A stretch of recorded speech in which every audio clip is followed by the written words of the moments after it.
Hey, what's going on YouTube? I hope this year you're doing good so far and that this year is gonna be absolutely awesome for you. You're gonna get your financial freedom and prosperity. But now with that being said, there is one purchase method option you should never use, because not only it can cost you financial headache in the future, and I even wondering why is this legal, but yet thousands and thousands of people fall for it, so don't be one of them. Now obviously the best advice I can give you is don't buy anything you cannot afford. I mean, that's pretty basic, everybody understands that part, but there is also a few different credit payment options you can select from. So obviously one of the payment methods is the credit cards, and as long as you're willing to pay the statement in full next month, you will not pay any interest, of course. Obviously only buy the things you need to, and make sure when that statement comes you have the money for it. You definitely don't want to pay between 15 and 25% annual interest. And personally, I love using credit cards, but I always make sure the statement is paid in full. But that's actually not the worst payment method, which I want you to avoid. There is also in-store purchase options. So for example, you go to some big store and you want to buy a couch set for your living room. And a lot of these stores offer free 12 to 18 months financing. So if you pay this entire balance in full before 12 or 18 months respectively, you will not be charged any interest. However, here is the important part. If you're even one day late with the full amount payment, let's say you're supposed to pay $2,500 by June 30th, but you can only pay $2,000, even you send this $2,000 payment, you will still have to pay the full finance charge for the entire 12 or 18 months, even though technically you pay this $2,000 off. So that's actually relatively bad because it's easy to fall to this trap. Years and years ago, that was when we bought our house. That was like 16 years ago. We bought the leather sofa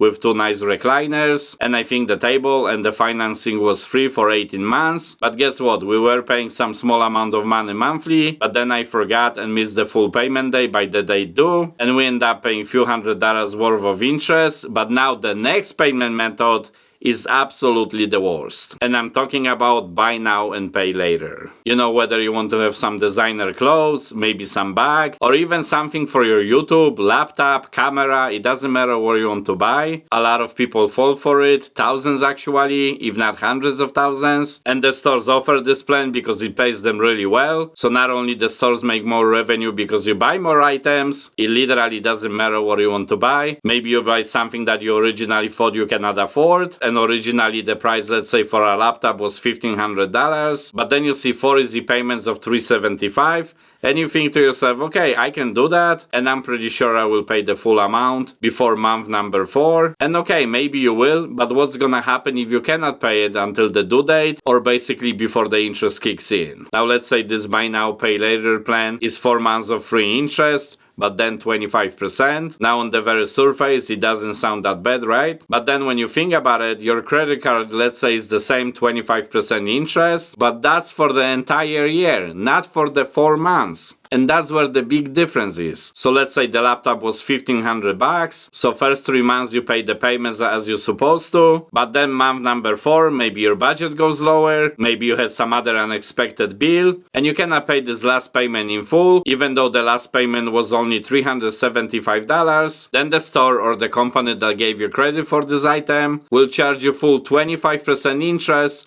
even though you owe very little money on this item. Or same thing with you late one day, and etc. That's why I think the buy now pay later method is the worst you can use for the payments. You really have to be careful with that, and usually these loans are not as regulated as credit cards, especially if they have less than 4 payments, and they very strict about it too, because sometimes they put the first payment as down payment, so then you have only 3 payments, and then they go kind of under the radar, if you will, meaning avoiding more strict regulations. So again, please, for the health of your financial future, just don't do it. And if you're still planning to do it for some reason, make sure you pay everything before the due date. I'm talking about the interest-free due date, so you're not gonna wake up one day too late or send the payment late, and then you're gonna realize you just lost $400 for literally nothing. Alright guys, I think this is it for this video, but you definitely want to check this video next, especially if you're planning to do transfer balance on the credit cards, because there is a lot of info in there. Thank you for watching.